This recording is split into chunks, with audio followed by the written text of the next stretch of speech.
சிவசங்கரா தேவனே ஸ்ரீ சிவசங்கரா தேவனே. Shankaram Sivashankaram. Question from Harish.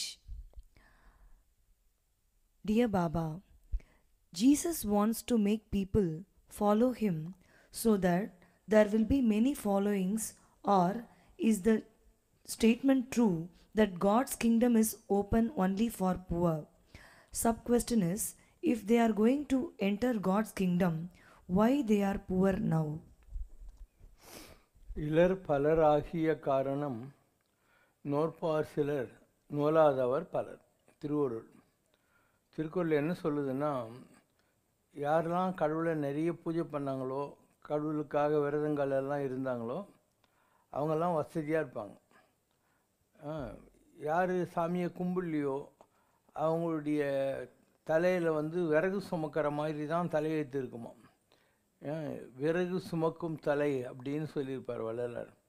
இப்போ இலர் பலர், இல்லாதவங்க ரொம்ப பேர் இருக்காங்க. அது காரணம் நோலாதவர் பலர் நோற்பவர் சிலர். அதனால் நீங்கள் கடவுளை கும்பிட்டீங்கன்னாக்கா உங்களுக்கு எந்த பிறவிலையும் பதவபூர்வ புண்ணியானாமங்கிற மாதிரி வசதிகள் இருக்கும். இல்லாமல்லாம் போனதில்லை. அறத்தாறு இது என்ன வேண்டா சிவிகை பொறுத்தானோடு ஊர்ந்தான் இடை. தர்மத்தினுடைய பவர் என்னன்னு தெரியணும்னா, ஒருத்தன் பல்லக்கில் உக்காந்துன்னு போகிறான், 4 பேர் அவனை தூக்கின்னு போகிறாங்க. தூக்கின்னு போகிறவன் ஏன் உக்காந்துன்னு போகலன்னு யோசனை பண்ணு. அவன் தர்மம் பண்ணியிருக்கான், பல்லக்கில் உக்காந்து போகிறான், இவன் பண்ணல தூக்கின்னு போகிறான் அப்படின்னு அர்த்தம். ஒரு ஆள் தொப்பி போட்டுன்னுட்டு 15,000 ரூபாய் சம்பளத்துக்கு கார் ஓட்டுறான்.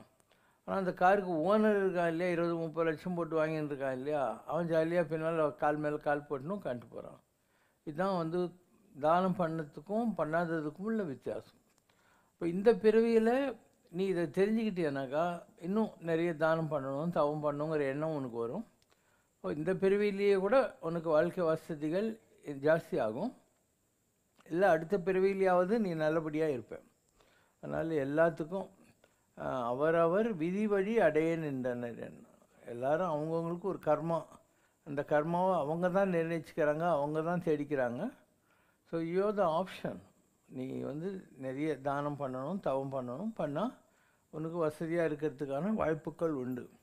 அதனால தான் உன் ஜாதகம் எழுதுகிற ஐயங்காரோ கணக்கு புள்ளமாரோ என்ன எழுதுகிறாங்க, பதவி பூர்வ புண்ணியானம். இந்த ஜாதகத்துக்குள்ள பலன்கள்லாம் இவங்க சேர்த்து வச்சிருக்கிற பூர்வ புண்ணியத்தினுடைய அடிப்படையில் அமைகிறது அப்படின்னு அர்த்தம். So who stops you? நீ பூஜை பண்ணக்கூடாது, தானம் பண்ணக்கூடாது, தவம் பண்ணக்கூடாது, நீ யாராவது இந்த உலகத்தில் சொல்கிறாங்களா? நீ அந்த எண்ணங்கள் இல்லாமல் இருக்க, அண்டு இல்லை கருமையாக இருக்க. உனக்கு வசதிகள் இருக்கும், ஆனால் அதை பகுத்துண்டு பல்லுயிர் ஓம்புதல் நூறோர் தொகுத்தவற்றுள் எல்லாம் தலைங்கிற மாதிரி மற்றவங்களுக்கு ஷேர் பண்ணிக்கணும், கேர் பண்ணிக்கணுங்கிற ஒரு நல்ல எண்ணம் உனக்கு இருக்கிறது இல்லை. அதெல்லாம் பண்ணாமல் நான் மற்றவங்களோட வசதியாக இருக்கணும்னு நீ கேட்டேன்னா எப்படி கிடைக்கும்? There are rules, conditions apply. So you have to care and share what you have. And பெரிய அளவுக்கு பணம் தேவையில்லை, நல்ல எண்ணம் இருக்கு இல்லையா, அது கூட ஒரு கண்ட்ரிபியூஷன் தான். யாராவது ஒருத்தன் கஷ்டமாக இருக்கான், அவனை பார்த்துட்டு நல்லா இருக்கணும்னு நீ நினச்சி ஆனால் கூட போகிறோம். கடவுளை இவனை ஏன் இப்படி வச்சுருக்க, இவனை நல்லா வையினா அது கூட உன்னோட பாசிட்டிவ் கண்ட்ரிபியூஷன் தான். அதனால் don't bother that you should have resources, you should have compassion. உனக்குள்ளே இருக்கணும். அன்பகத்தில்லா உயிர் வாழ்க்கை வன்பார்க்கன் வற்றல் மரம் தரித்தட்டு. அன்பு இல்லாமல் ஒருத்தன் வாழ்ந்தான்னா ஒரு பாலைவனத்தில் வற்றி போன மரம் இருக்கு இல்லையா, அந்த மாதிரி வாழ்க்கை அப்படின்னு அர்த்தம். நாம் எந்த ஒரு எதிர்பார்ப்பும் இல்லாமல் ஒரு மழையை மாதிரி, காற்றை மாதிரி, நதியை மாதிரி என்றைக்கு மாறுறோமோ அதுதான் தெய்வீகம் என்பது. அதெல்லாம் தெய்வங்கள் தான். நதியும் மலையும் காற்றும் கடலும் எல்லாம் தெய்வங்கள்.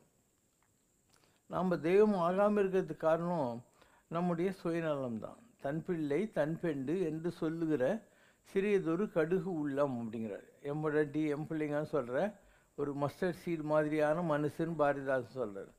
என்ன பண்ணணும்னா, தொல்லுலக மக்களெல்லாம் ஒன்றே என்னும் தாய் உள்ளம் தனி உள்ளம் தன்னிலன்றோ இன்பம் இன்பம். உலகத்தில் இருக்கிற எல்லாரும் எனக்கு வேண்டியவங்கன்னு நினைக்கிறேன். ஸ்பெஷலி கிஃப்டட் மதர்லி கம்பேஷன் இருக்கு இல்லையா, அதுதான் வேண்டியது இந்த உலகத்தில் அப்படின்னு அர்த்தம். So no one stops you from being compassionate and caring and sharing is life all about.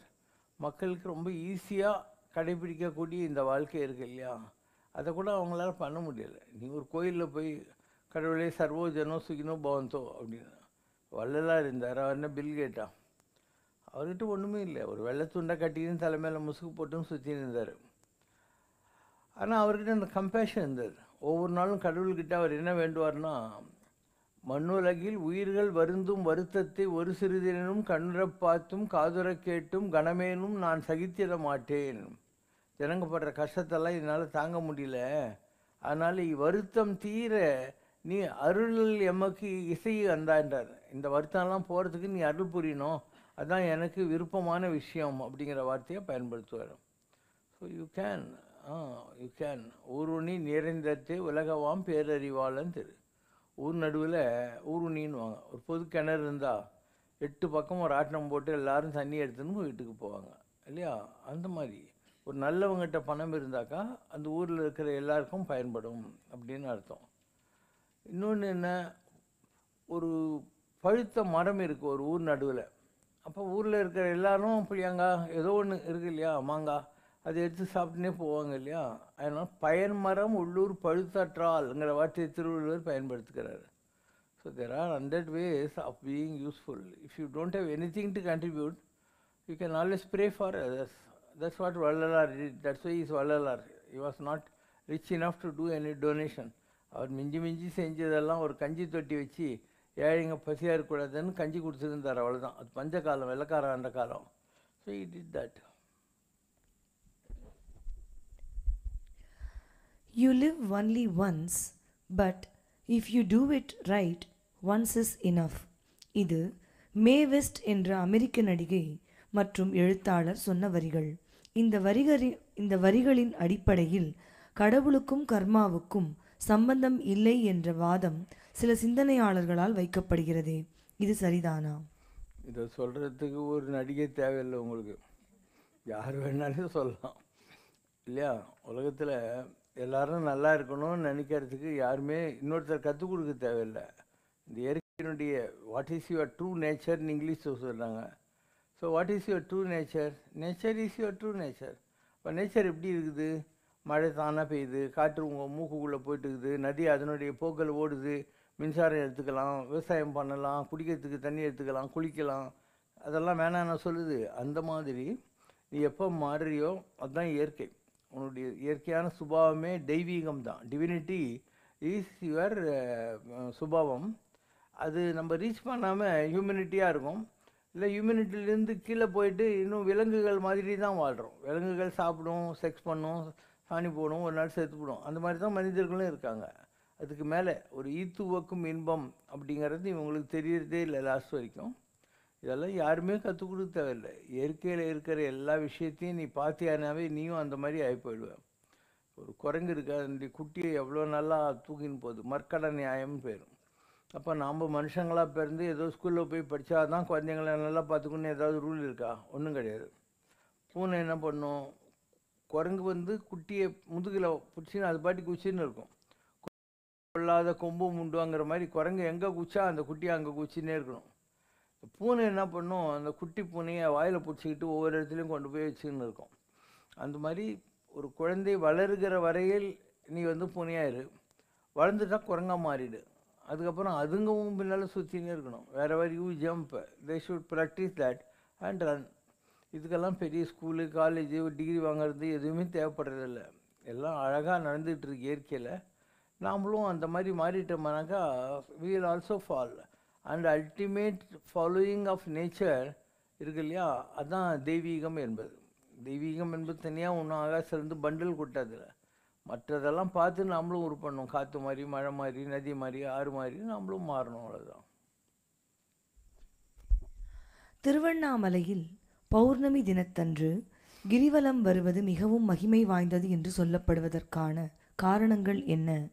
மற்ற நாட்களில் கிரிவலம் வந்தால் அந்த பலன் கிடைக்காதா? மற்ற நாள்லேயும் அதே பலன் கிடைக்கும். திருவண்ணாமலை இருக்கு இல்லையா, அந்த மலைக்குள்ளே ஒரு குகை இருக்குது. அந்த குகை ஆயிரக்கணக்கான வருஷங்கள் வைரம் பாய்ந்த ஒரு ஆலமரம், கல்லாலமரமாக ஆயிடுச்சு. அதுக்கு கீழே ஒடி வடிவத்தில் ஜனகாதி முனிவர்கள் போன்றவர்களும் சிவனும் உட்காந்து தவம் பண்ணிக்கிட்டு இருக்காங்க. இதுதான் லாஜிக். அப்போ இப்போ அந்த மலையை சுற்றி வந்தால் அந்த மலைக்குள்ளே இருந்து தவம் செய்து கொண்டிருக்கிற தெய்வீக ஆற்றல் உள்ளவர்களையும் நீங்கள் சுற்றி வர்றீங்க அப்படின்றது நீங்கள் தெரிஞ்சுக்கணும். ரமண மகரிஷி அவர்கள் இருந்தபோது ஒரு தடவை அந்த இடத்த கண்டுபிடிச்சிடணும்னு அவர் போகிறாரு. மலை மேலே ஏறி 7 ஜொன்னன்னு ஒரு இடம் இருக்குது, அங்கே போகிறாரு. போன உடனே ஒரு பெரிய ஆலையால் பெருசாக தெரியுது. இந்த இடமா தான் இருக்கும் அப்படின்னு நினச்சி பக்கத்தில் இருந்த புதர்லேருந்து ராட்சச வண்டுகள்லாம் வந்து அவரை கடித்து உடம்பெல்லாம் அப்படியே இது பல்ஜ் ஆயிடுச்சு. அவர் திரும்பி வந்துட்டார், நமக்கு உத்தரவாகலைன்னு. இது தெரியாமல் அவருடைய 2 சிஷ்யங்க, அண்ணாமலைன்னு ஒருத்தர், குஞ்சுசாமின்னு ஒருத்தர், 2 பேரும் சாப்பாடெல்லாம் கட்டிக்கிட்டு அங்கே போயிட்டாங்க. ஒரு ஆள் நாய் மாதிரி 2 கை முன்னால் வச்சுன்னு மரத்தை சுற்றி வர ஆரம்பித்தான். ஒரு ஆள் கண்ணு தெரியலையே அப்படின்னு கத்துறான். ரமணர்கிட்ட மன்னிப்பு கேட்ட உடனே ஒரு விறகு வெட்டி மாதிரி ஒரு ஆள் வந்து ஒரு குச்சி கொடுத்து, இதை தாண்டி போங்க, உங்களை யார் இங்கெல்லாம் வர சொன்னது அப்படின்னு சொன்னாருன்றதும் பதிவாயிருக்கு. ஸோ அடியண்ணாமலைன்னு ஒரு கோயில் இருக்குது. நீங்கள்லாம் போய் கும்பிட்ற கோயில் வந்து மெயின், அது வல்லாள தேவராஜன் கட்டினது. ஒரிஜினல் கோயில் இல்லையா, அது நீங்கள் மலையை சுற்றி வர்றபோது பாதி வழியில் வரும். ஒரு பழைய காலத்து கோயில், நாட் வெல் மெயின்டைன். ஸோ அந்த கோயிலை அவங்க புனருத்தாரணம் செய்கிற போது, ரெனோவேஷன் செய்கிற போது ஒருத்தன் ஓடி போய் ரமணர்கிட்ட சொல்கிறான், சாமி ஒரு குகைக்கு வழி போகுது அப்படின்னு. ரமணர் சொல்கிறாரு, அந்த வழியாக தான் அந்த கல்லால மரம் இருக்கிற குகைக்கு வழி இருக்குது. ஆனால் ஜனங்கள்லாம் கரிகாலத்தில் உள்ளே போய் சாராயம் குடிச்சு சீட்டு விளையாடி ஒரு வழி பண்ணுவானுங்க. அதனால் 6 அடிக்கு கான்கிரீட் போட்டு அதை அடைச்சிடுங்கன்னு சொல்லிட்டாரு. ஸோ இப்போது அந்த இடம் அடியண்ணாமலையினுடைய வடகிழக்கு திசையில் இருக்குது. 6 அடிக்கு கான்கிரீட் போட்டுட்டு அடைச்சிட்டாங்க. அதை ஏன் நினச்சாலையும் இப்போல்லாம் போக முடியாது. ஒரு காலத்தில் போகிறதுக்கு வழி இருந்தது, இப்போ யாரும் போகிறதுக்கு வழி இல்லைங்க. ஸோ ரமணரே சொன்னாராம், ஏன் ராம் சரத்குமார் சாமி கூட எனக்கே சொல்லியிருக்காரு, அவங்க தவத்தில் இருக்காங்க, அவங்கள போய் நம்ம ஏன் டிஸ்டர்ப் பண்ணோம் இல்லையா. அவங்கள யாருக்கும் கிடைக்காத காட்சி எனக்கு கிடைச்சிங்கிற ஒரு என்ன சொல்கிறது, பீட்டு விடுறதுன்னுவாங்க, பீத்திக்கிறது. அதுக்காக தான் அந்த மாதிரி ஆசைப்படுறமே தவிர, நீ இங்கேருந்து நினச்சாவே அவங்களுக்கு தெரியும் அவங்களுக்கு அருள் செய்ய போகிறாங்க.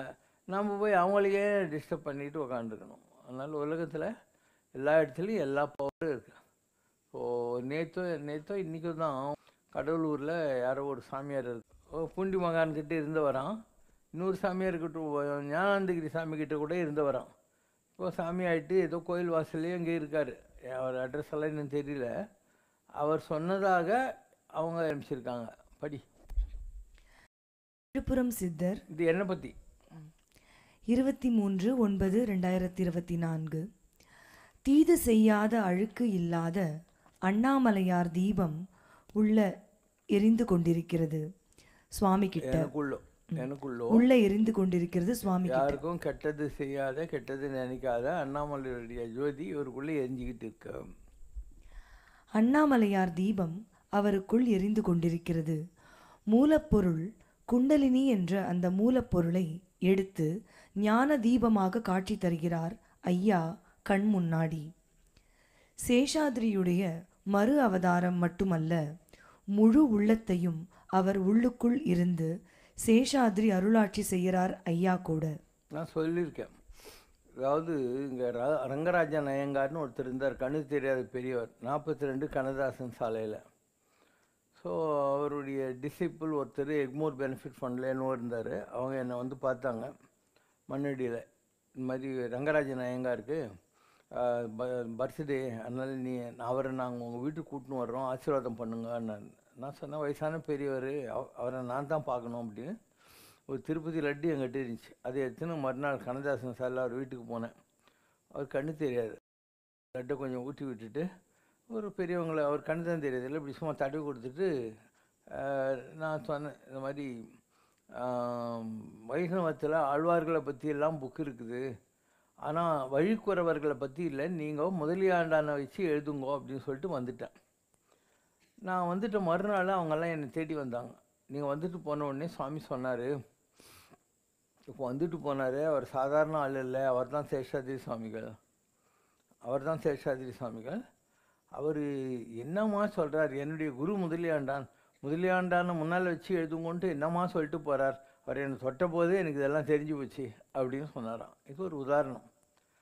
இதே மாதிரி முதல்ல சேஷாதிரி சாமிக்கு ஒரு மண்டபம் கட்டினாங்க 1984 நினைக்கிறேன்.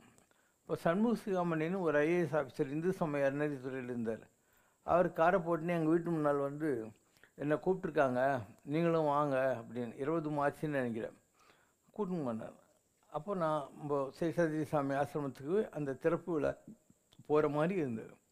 இப்போது ஏதோ ஒரு கணக்கு இருக்குது இல்லையா, இந்த சேஷாதிரி சாமிக்கும் நமக்கும் ஒரு கணக்கு இருக்குது. சேஷாதிரி சாமி யார் அப்படின்னா, அவர் காஞ்சி ஒளி கிஸ் பண்ணுறான், தங்க கை அப்படிங்கிறான். அவங்க அம்மா என்ன பண்ணுறான், நான் ஒரு வருஷத்தில் விற்காத பொம்மையெல்லாம் ஒரே நாளில் உங்கள் குழந்தை ஒரு பொம்மை தொட்ட உடனே வந்துச்சுங்க, அவ்வளோ அதிர்ஷ்டமான குழந்தை இது அப்படின்னு சொன்னாங்க. அவருக்கு காஞ்சிபுரத்தில் கல்யாணம் பண்ணுறாங்க. பொண்ணு வீட்டுக்காரங்களாம் இப்படி வர்றாங்க, ஒரு புழக்கடை கதவு தெரிஞ்சு ஓடிப்பட்டார். அதுக்கப்புறம் திருவண்ணாமலையில் சாமியாட்டி சேஷாதிரி சாமிகளாக இருந்தார். அவரை பற்றி கேர் பண்ணிக்கவே மாட்டார். யாருன்னா புது ட்ரெஸ் கொடுத்தா சுடுகாட்டில் இருக்கிற தோட்டிக்கு கொடுத்துருவார். அவனுடைய அழுக்கு வேஷ்டி வாங்கியும் கட்டின்னு உட்காந்துக்குவார். இவருக்கு யாருன்னா நல்ல சாப்பாடு கொண்டாந்தா ஏழைங்களுக்கு கொடுத்துட்டு அவங்க கொண்டாந்த கம்பங்கூடு குடிச்சிட்டு இவர் பாட்டிக்கு அங்கே உட்காந்துருப்பார். தண்ணி இருக்கு பேர், அதுக்குள்ளே எருமை மாட்டை கட்டின்னு உட்காந்துன்னு இருப்பார். அந்த மாதிரி ஒரு பரம நிலைக்கு போனவர். ஸோ ஒரு பெரிய மகான் வள்ளிமலை சச்சிதானந்த சாமின்னு குருவை தேடி பழனியிலிருந்து திருவண்ணாமலைக்கு வர்றார். ரமணர் சொல்கிறார், நான் உன் குரு இல்லைடா, அந்த எருமை மாட்டை கட்டின்னு இருக்கான் பாரு, அவன் தான் உன் குருன்னு.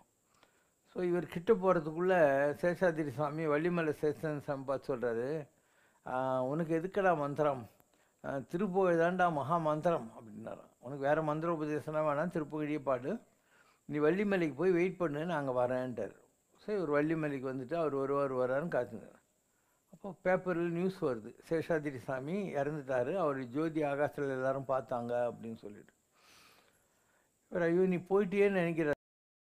திருவண்ணாமலை சுடுகாட்டில் இருக்கிற தோட்டி வர்றான், வந்து சேஷாதிரி சாமி எனக்கு பழைய சாதம் எங்கிட்ட வாங்கினு நல்ல சாதம் கொடுப்பாரு, வேஷ்டியெல்லாம் கொடுப்பாரு, அவர் இறந்துட்டாருன்னு நான் வருத்தப்பட்டேன், நீ வள்ளிமலைக்கு போய் நான் வரேன்னு சொன்னார், அதுக்கு தான் வந்துக்கிறேன். இவருக்கு ஏதோ ஹோப் இருக்குது அப்படின்னு.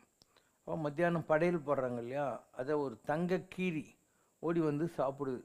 அப்போ அந்த தோட்டி கத்துறான், அதோ சேஷாதிரி வந்துட்டாருன்னு சொல்லி. இப்படி லிங்காலாம் இருக்குது.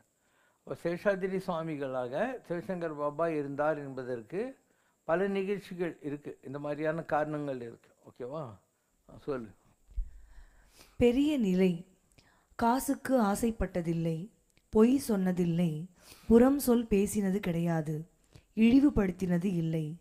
ஏழ்மையிலிருந்து உழைப்பால் உங்களைப் போல வந்தவர். பெரிய நிலை. அருட்பெரும் ஜோதியவர். தனிப்பெரும் கருணை அருட்பெரும் ஜோதி. முருகர். வளர்ப்பிறை அன்பால் வாழ்ந்து காட்டுவார். எல்லா உயிரையும் நேசிப்பார். ஈயிலிருந்து எறும்பு, யானை, மனிதன் வரைக்கும் எல்லாரையும் நேசிப்பார் அவர். எல்லோரையும் கையெடுத்து வணங்குவார். நல்ல மாமனிதர். ஆனால் வாழ்க்கையில் எல்லாத்தையும் கடையேத்திட்டார். அவர் இன்னும் கரையேறணும், அவ்வளவுதான். அதை மட்டும் ஏத்தி விட்டுடுறேன். அவர் ஏத்திட்டார்னா வேலை முடிஞ்சுது. நல்ல மனிதர். உயர்ந்த ஜோதி அண்ணாமலை தீபம் அவர் உள்ளத்தில் எரியுது. அதனால் வாழ்க்கையில் பிறவி முக்தி அடைவார். முருகனே மயில் மீது வேலுடன் வந்து பாம்பன் சுவாமி போல, அருணகிரி போல, படையல் சாமி போல அழைத்து கொண்டு போவார். நல்ல நடமாடும் போதே அவரே சொல்லிடுவார், இத்தனை மணிக்கு இத்தனாம் தேதியில் இந்த கிழமையில் கிளம்புறேன்னு சொல்லிட்டு ஒடுங்கிடுவார். நல்ல ஆன்மா, சுத்த ஆன்மா. அஞ்ஞானம் இல்லை, மெய்ஞானம் இருக்குது ஐயா கிட்ட. வரும் முன்னரே மனசுக்குள்ள சொல்லிடுவார், எல்லாத்தையும் கரெக்டா சொல்லிடுவார். நல்ல நிலை உள்ள ஆன்மா இது. நல்லா இருப்பார் ஐயா. முருகன் வேலுண்டு வினை இல்லை என்பது போல வினை இல்லை அவருக்கு. போன பிறவியில் செஞ்ச பாவம் இல்லை, இந்த பிறவியிலேயே முக்தி அடைய போகுது இந்த ஆன்மா. உள்ளத்தில் ஒடுங்க போகுது, நல்ல நிலை உண்டாகும், நல்லா இருப்பார். ஸோ இன்றைக்கி வந்திருக்காரு. ஸோ எல்லாருக்கும் ஏதோ ஒரு ஆன்சிடோட்னுவாங்க, ஒரு பழைய வரலாறு இருக்கும். அண்டு ஒரு நிலையை தொட்ட மகான்களுக்கு பாம்பின் கால் பாம்பரிங்கிற மாதிரி நம்மக்கிட்ட என்ன இருக்குது, நம்மக்கிட்ட என்ன இல்லை, நம்ம யார், அதெல்லாம் அவங்களுக்கும் தெரியும். ஸோ இது ஒரு இன்றைக்கி வந்ததுனால லேட்டஸ்ட்டுன்னு சொல்கிறேன் நான். அப்போ சேஷாதி சாமியே இருந்தான்னு சொல்கிறாரு. இந்த பிரிவில் அண்ணாமலை ஜோதி அவர்கிட்ட இருக்குது அப்படிங்கிறாரு. முக்தி அடைய போகிறாருன்னு சொல்கிறாரு. ரொம்ப நேர்மையானவர் அப்படின்னு சொல்கிறாரு. இதெல்லாம் உங்களுக்கே தெரிஞ்ச விஷயங்க தானே. So we will see what next.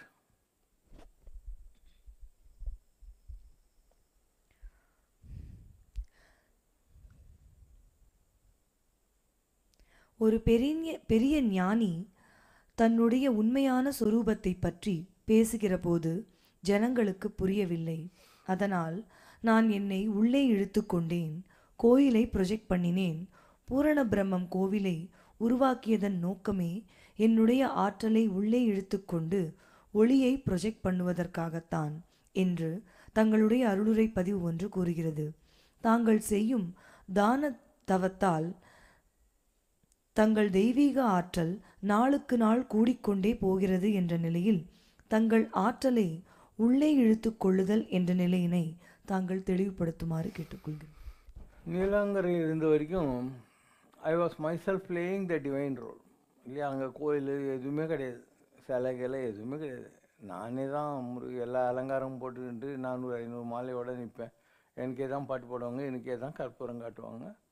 அப்போது நிஜமாகவே எனக்கே தெரியும், என் ஃபேஸில் வெங்கடாஜலபதியோட ஃபேஸ் தெரியும், எனக்கே என்னுடைய கால் ரெண்டும் தங்க மாட்டேன்னு தெரியும். இது மாதிரி பல அதிசயங்களை நானே என் உடம்புல அனுபவிச்சிருக்கேன். இப்போ கூட கும்பகோணத்தில் படித்த போது அவர் பாதத்தில் கோல்டு படி அந்த 4 வரி யாரோ கும்பகோணத்தில் படித்தாங்க. அதில் அவங்களுக்கு அந்த மாதிரி தரிசனம் கிடச்சிருக்கா அப்படின்னு அந்த ஓலை படிக்கிறவர் சொல்கிறார். அவருடைய 2 காலும் கோல்டாக நான் பார்க்குறேன் அப்படின்னு. கும்பகோணம். ஆமாம், ராமர் பாதம், லக்ஷ்மி பாதம், ஆஞ்சநேயர் பாதம் என்று சொல்வோம். அந்த மாதிரி ஐயாவோட திருவடியை 2 கால் பாதங்களையும் இணைந்து வைத்து அதில் சந்தனம் குங்குமம் வைத்து அக்ஷதையை போட்டு புஷ்பங்கள் சார்த்தி வணங்குகிற மாதிரி தோற்றம் காமிச்சிருக்காரா எப்போதாவது? இருக்கே, எல்லார் வீட்டிலும் அந்த மாதிரி ஃபோட்டோ இருக்கு. அந்த மாதிரி தோற்றம் எனக்கு தெரியுது. எல்லோரும் அவரை கடவுளாக பாவித்து வருகிறார்கள். ஒரு குறிப்பிட்ட நேரத்தில் தான் தெரியும், எல்லா நேரத்திலும் தெரியாது. அந்த நேரம்தான் இது. ஸோ நானே பார்த்துருக்கேன் நிறைய தடவை. அந்த ஆர்த்திக்கு நான் நிற்கிற போது என் ஃபேஸில் வெங்கடாஜலபதி தெரிவார், என் பாதத்தில் தங்கமயமாக தெரியும். அதெல்லாம் பார்த்துருக்கோம். நம்ம எல்லா அனுபவங்களையும் பார்த்துட்டோம். நம்ம எப்போது 1984 டெத் எக்ஸ்பீரியன்ஸ் வந்து 88 வரைக்கும் எல்லாம் காடு மூடு குவாகெல்லாம் பிடிச்சி எல்லாம் அலைஞ்சி முடிச்சுட்டு எல்லாத்தையும் பார்த்து ஒரு 96 நீலாங்கரைக்கு வந்து 99-2000 வரைக்கும் நம்ம ஹியூமன் ஃபார்ம்லேயே டிவைன் அப்படிங்கிறத எஸ்டாப்ளிஷ் பண்ணிக்கிட்டே வந்தோம். அகம் பிரம்மாஸ்மி தத்துவமசி, நான் தெய்வம் நீயும் தெய்வம் ஆகலாம் அப்படிங்கிறது என்னுடைய உபதேசமாக இருந்தது. ஜனங்களுக்கு புரியல. ஏன்னா இவ்வளோ பெரிய பாஷை, ஒரு மனுஷன் உன்னை போய் கடவுள்னா நீ நம்ப மாட்டேன்ற, நான் ஒத்துக்கிறேன் நீ கடவுள், நான் நீ நம்ப மாட்டேங்கிற.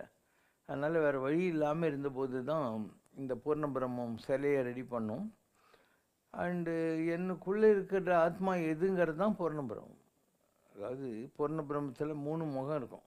வெங்கடாஜலபதி ஒரு பக்கம் பூமி பதில் வராகர், ஒரு பக்கம் ருத்ரன் சக்தியில் நரசிம்மர், பாதி சிவன் பாதி சக்தி, 10 அவதாரங்களும் இருக்கும். மலர் மிசை ஏகினான் மானடியின் தாமரை மேலே என்னுடைய 2 பாதங்கள் இருக்கும். ஸோ அது என்னுடைய ஆத்மஸ்வரூபம் தான். எப்படி கேலண்டர் தேரில் கிருஷ்ணர் உட்காந்துருப்பார், பசியமே ருத்ர ரூபம் உடனே நீ பார்க்குறதில்ல நெருப்பு தண்ணி எல்லாம் கொட்டிக்கிட்டு, அந்த மாதிரி என்னுடைய ரூபம் அது இந்த பெருமாள் கோயிலுக்கு. இந்த இடத்துல வந்த உடனே நான் பிரதிஷ்டை பண்ணிட்டு சொல்லிட்டேன், ஜனங்களுக்கு இந்த அத்வைத்தம் புரியல இல்லையா. அத்வைத்தம் எங்கே புரியுது ஜனங்களுக்கு? எந்தெந்த மாதிரியோ விளக்கி பார்த்தேன், யாருக்கும் புரியவே இல்லை. All sudden they see as a human body, maybe a good man or அந்த மாதிரி, அவ்வளோதான். அதுக்கு மேலே அவங்களால கடவுளே தான் அப்படின்னு புரிஞ்சுக்கிற பவர் அவங்களுக்கு இன்னும் வரல. தன்னை அறிய தனக்கு ஒரு தாழ்வு இல்லை. நீ முதல்ல நீ யாருன்னு தெரிஞ்சுக்கினா தானே நான் யாருன்னு தெரிஞ்சுக்கிறதுக்கு. அதனால் அந்த மாதிரி ஒரு ஃபார்ம் பண்ணிட்டு நான் சொன்னேன், இந்த மாதிரி அன்றைக்கி தூணில் இருந்து ருத்ரசக்தி நரசிம்மமாக வெளிப்பட்டது. இன்றைக்கி என்னுடைய சூலத்தில் இருந்து அதே ருத்ரசக்தி இந்த கல்லுக்குள்ளே வச்சுருக்கேன் நான். ஸோ கல்லில் பார்க்க முடிந்தவர்கள் கல்லில் பாருங்கள், என் சொல்லில் பார்க்க முடிந்தவர்கள் சொல்லில் பாருங்கள், எப்படியாவது கடித்தேறினால் சரிங்கிற ஒரு வாசகத்தை அந்த கோயில் நம்ம கும்பாபிஷேகம் பண்ணி அன்னைக்கு நான் சொன்னேன். நான் அதுக்கு 1008 எல்லாம் சொல்லிட்டேன். நான் என் கையை பாரு, அதில் எல்லா கடவுளுடைய ரேகை இருக்கும்னு சொன்னேன். என் கண்ணில் சந்திர சூரியன் இருக்காங்கன்னு காட்டிட்டேன். என்னுடைய நெத்தியில் நீல ஜோதி இருக்குன்னு காட்டினேன். என் தலையில் இங்கிருந்து ஆகாசம் வரைக்கும் 7 திரைக்கு பின்னால் நான் கண்ட அதிசயம் என்னென்று சொல்லுவேன்னு ஒரு பீம் ஆஃப் லைட் ஆகாசம் வரைக்கும் போகுதுன்னு சொல்லிட்டேன். எல்லா கடவுளையும் என்னால் பார்க்க முடியும்னு சொல்லி இந்த மாதிரி கேமராவில் காட்டி அந்த கோயிலில் ஃபோட்டோவாக போட்டு விட்டுட்டோம். அதே மாதிரி யாத்திரைகள்னு பார்த்தா கைலாசம் 11 தடவை தரிசனம் பண்ணியிருக்கேன். கேதார் பத்ரி இதெல்லாம் வந்து 40க்கு மேலே போயிருக்கேன். சபரிமலைலாம் 60 மலைக்கு மேலே போயிருக்கேன். எல்லாத்தையும் சொல்லி சொல்லி பார்த்தேன். நானும் எது சொன்னாலையும் ஜனங்களுக்கு புரியல. நாடிகளெல்லாம் இப்படி வருதுன்னு சொல்லி பார்த்தேன். அந்த நேரத்துக்கு கேட்குறாங்களே தவிர நான் என்ன சொல்ல நினைக்கிறேங்கிறத அவங்களால உள்ளே வாங்க முடியல. இல்லை, ஒரு நாடி போய் சொல்லலாம், எல்லாம் முட்டாளாக இருக்கலாம். எல்லா நாடிலையுமா வந்து இவர் கடவுள் கடவுள்னு வருது, அது பொய்யா சொல்லுவாங்க. அவங்களுக்கு என்ன லாபம் என்னை பற்றி அப்படி சொல்லி? நிறைய பேர் என்னை பார்த்தே இல்லை, நான் எங்கேயுமே போக மாட்டேன். யாரோ போய் கேட்பாங்க, அதில் வர்றது தான் அதெல்லாம். மிஞ்சி போனால் என் தம்பி பிரச்சனை வாங்கின்னு போயிருப்பாங்க, இல்லை என் ஜாத்து வாங்கின்னு போயிருப்பாங்க. நான் எங்கேயும் போனதெல்லாம் கிடையாது. ஸோ எல்லாத்தையும் நம்ம பண்ணிட்டு பார்த்துட்டோம். எவ்வளோ வருஷமாக சொல்லிகிட்டே தான் இருக்கோம் நம்ம. ஆனால் மக்களுக்கு பரம அத்வைத்தம் என்பது புரியாத ஒரு நிலை இருக்குது. எல்லா முறையும் என்னை மறந்த நலம்ங்கிறது தான் பரம அத்வைத்தம். அதனால் அது மக்களுக்கு புரியாத வரைக்கும் நமக்கு எதுக்கு வம்புன்னு சொல்லிட்டு நான் கோயிலுங்களை ப்ரொஜெக்ட் பண்ணிட்டேன். அதனால தான் பாருங்க சாய்பாபா கோயில் கட்டேன். உனக்கு சந்தேகமே தேவையில்லை, ஷிரடி பாபாவும் நான் தான். ஆனால் உனக்கு அந்த ஷிரடி பாபா சிலைக்கிட்ட போய் நின்று இப்படி கண்ணம்பட்டின்னு கும்பிடுறதுக்கு கிக்கு சிவசங்கர் பாபா தான் ஷிரடி பாபான்னா உனக்கு புரியல. நான் எல்லா கதையும் சொல்லி பார்த்துட்டேன். ஷிரடி பாபான்னு சொல்கிறவர் சக்தி ஸ்வரூபம், அதுக்கப்புறம் சத்ய சாய்பாபான்னு சொல்கிறவர் சிவசக்தி. நான் அதுக்கு மேலே வந்தவன். சிவசக்தி ஆண்டு மாலவன் பொருந்திட்ட முதன்மை அவதாரம். முதன்மை அவதாரம்னா பிள்ளையாரு அப்படின்னு எல்லாம் சொல்லி பார்த்தேன்னா என்ன சொன்னாலையும் ஜனங்களுக்கு புரியறதில்ல. அவன் மைண்டில் ஒரு கோயிலுக்குள்ளே இருக்கிற கல் மேலே இருக்கிற கிக்கு ஒரு ஆர்கானிக் எனர்ஜின்னு சொல்கிறேன் இல்லையா, பேசுகிற, முகருகிற, கை வீசி கால் வீசி நடக்கிற, மக்களிடத்தில் அன்பாக இருக்கிற, எதையும் எதிர்பார்க்காம மக்களுக்கு தொண்டு செய்கிற ஒரு ஹியூமன் கன்செப்ட் டிவைனிட்டிங்கிறது அவங்க மண்டையில் ஏறுறதில்லை. அதனால் அதெல்லாம் பேசுகிறத நான் ஆரம்ப காலத்துலேயே விட்டுட்டு இப்போல்லாம் வந்து டெம்பிள் எல்லாத்துக்கும் ஒரு சாமி கட்டிட்டேன். காஞ்சிபுரத்துக்கு போனால் கூட 40 வருஷத்துக்கு ஒருக்கா தான் அத்திவரதரை பார்க்க முடியும். நம்ம அதை விட நல்ல அத்திவரதர் இங்கே வச்சுருக்குறோம். அதை விட நல்ல அலங்காரம் நாம் இங்கே என்ன பண்ணுறோம். அங்கே நரசிம்மர், அந்த பக்கம் பஞ்சமுக ஆஞ்சநேயர், இந்த பக்கம் சாஸ்திரலிங்கம், காஞ்சி ஏகாம்பரேஸ்வரர் கோயிலில் இருக்குது சாஸ்திரலிங்கம், அது இங்கேயும் நீ பார்த்துக்கலாம். அகோர வீரபத்தர், நந்தி, நிற்கிற கோலத்தில் சிவன், எல்லாத்தையும் பண்ணி காமிச்சிட்டோம். எல்லா சாமிக்கும் ஒரு கோயில் கட்டிட்டோம். எல்லாமே பவர்ஃபுல்லாக தான் வச்சுருக்கோம். எல்லாம் நீங்கள் தான் பூஜை பண்ணுறீங்க, சுத்தபத்தமாக தான் நடக்குது, எல்லாம் ஒன்றும் ப்ராப்ளம் இல்லை. மக்களுக்கு இந்த பாஷை புரியுது, அவ்வளோதான். ஒரு பரம அத்வைதமாக ஒரு மனுஷன் வையத்தில் வாழ்வாங்கு வாழ்ந்து வானுரையும் தெய்வங்கிறதோ, மனிதன் என்பவன் தெய்வமாகலாம் அப்படிங்கிற கன்செப்டோ மக்களுக்கு புரியல, இன்னைக்கு வரைக்கும் புரியல. சதா பிரம்ம நிலையிலேயே இருந்து அந்த இறை நிலையோடு ஒன்றி வாழ்க்கை நடத்தியவர்கள் பிரம்ம ஞானிகள் என்று அழைக்கப்படுவதாகவும், சுக பிரம்ம ரிஷி, ஜனக மகரிஷி போன்றோர் பிரம்ம ஞானிகள் என்றும் சில ஆன்மீக குறிப்புகள் தெரிவிக்கின்றன. ஞானிகளில் பிரம்ம ஞானிகள் யார்? ஞானிகளுக்கும் பிரம்ம ஞானிகளுக்கும் உள்ள வேறுபாடு என்ன? பிரம்மத்தை உணர்ந்த ஞானிகள் இருக்காங்க இல்லையா, அவங்க தான் பிரம்ம ஞானிகள். நீங்கள் அவங்க துணி இல்லாமல் சுற்றுறாங்க, கோமணம் கட்டின்னு இருக்கிறாங்க, அந்த மாதிரி இருந்தால் அவங்களெல்லாம் பெரிய ஞானிகள் நினைக்கிறேன். அது வேஷம். பிரம்மத்தை உணர்ந்தவன் பிரம்ம ஞானி.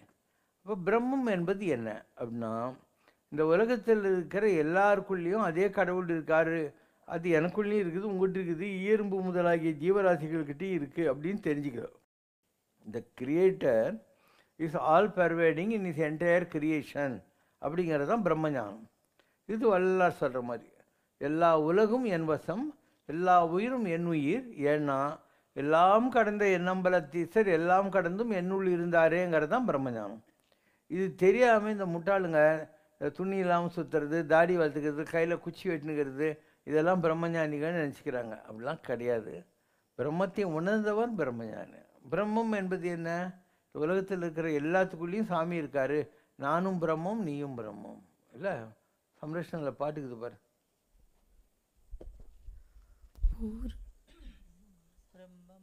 பிரம்மம் பூரண பிரம்மம் நாராயண பூரண பிரம்மம் பிரபஞ்சம் பூமி பிரபஞ்சம் யாவுமே உன்பதம் தஞ்சம்.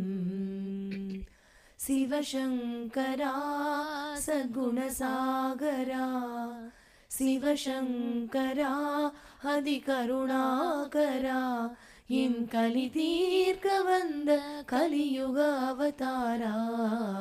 பிரம்மம் பூரண பிரம்மம் நாராயண பூரண பிரம்மம். பூரண பிரம்மம்னா என்ன? எல்லாத்துலேயும் இருக்கணும். இப்போ சிவசங்கர் பாபா என்பவர் இவகிட்ட இருக்கணும், அவகிட்ட இருக்கணும், அவகிட்ட இருக்கணும், எல்லார்கிட்டையும் இருக்கணும். இங்கே உட்காந்துட்டு அமெரிக்காவில் நம்மளை ஒருத்தர் நினச்சாக்க நமக்கு இங்கே தெரியணும். அதுதான் பிரம்ம தத்துவம் என்பது. You are all knowing, all pervading, you are omnipotent, ஆம்னி ப்ரெசன்ட்ன்றது. இதுதான் பூரண பிரம்மம் அப்படின்னு கூட இன்னொரு பாட்டுக்குது பாரு. பூரண பிரம்மமடி சிவசங்கர் பூரண பிரம்மமடி.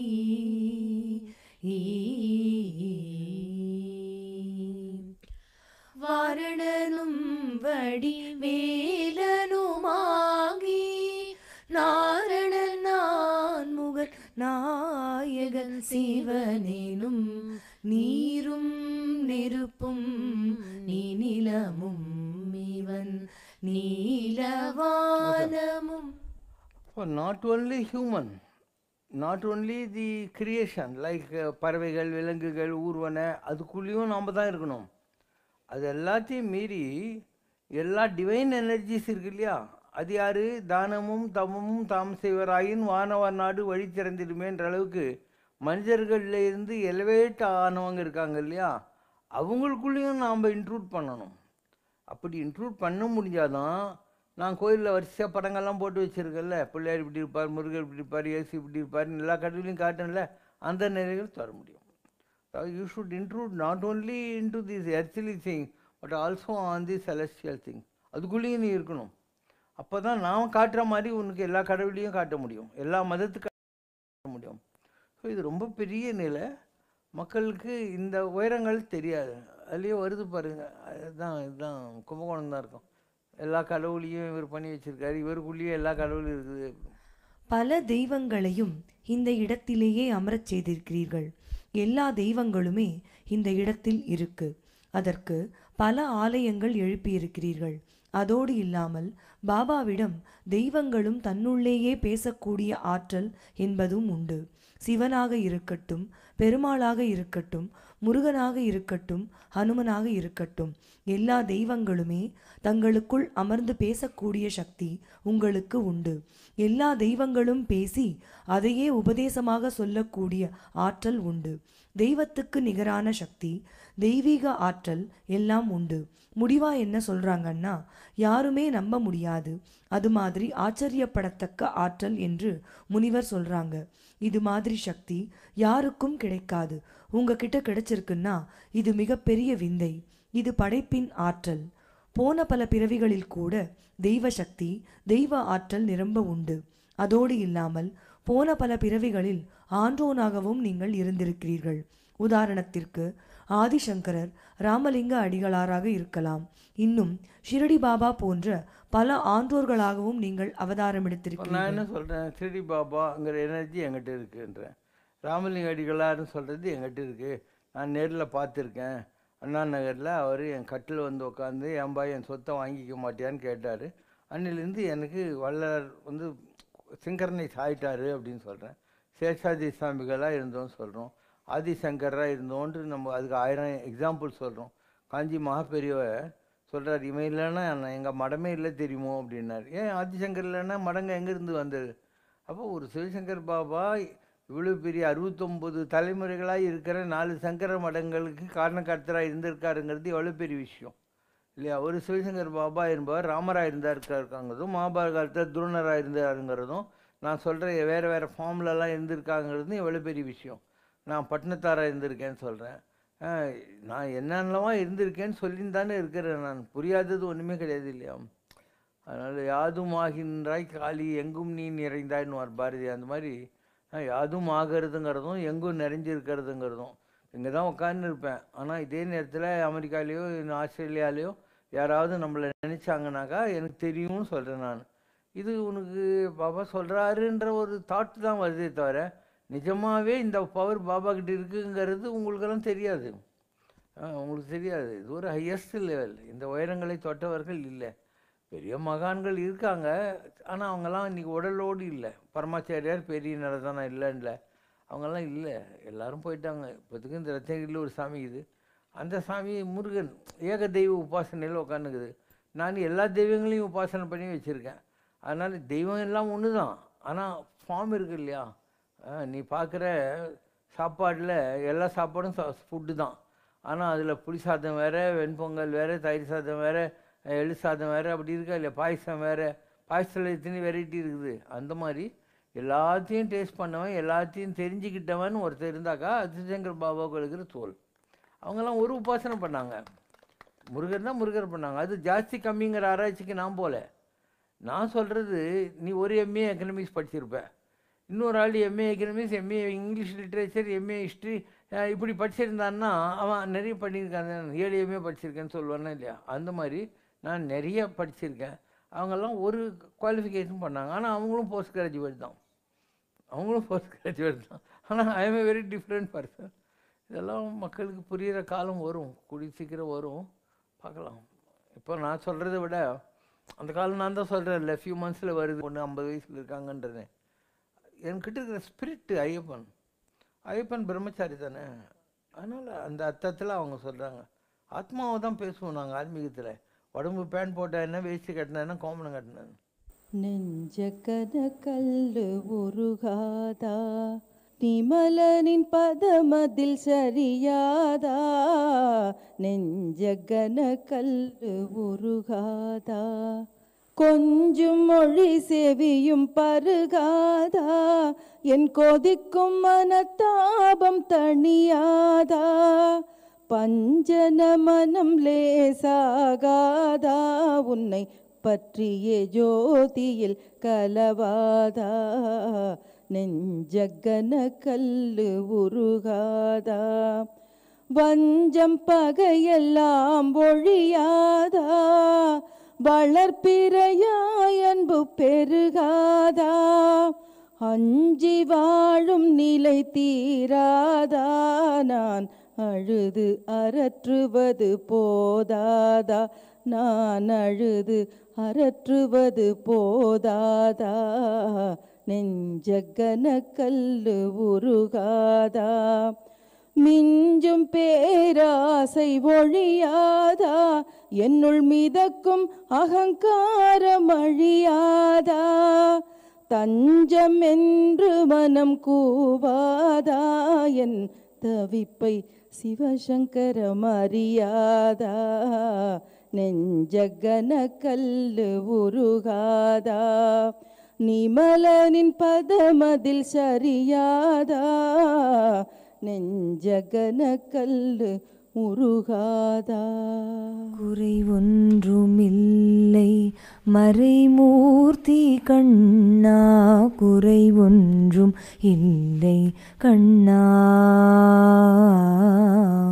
குறை ஒன்றுமில்லை கோவிந்தா.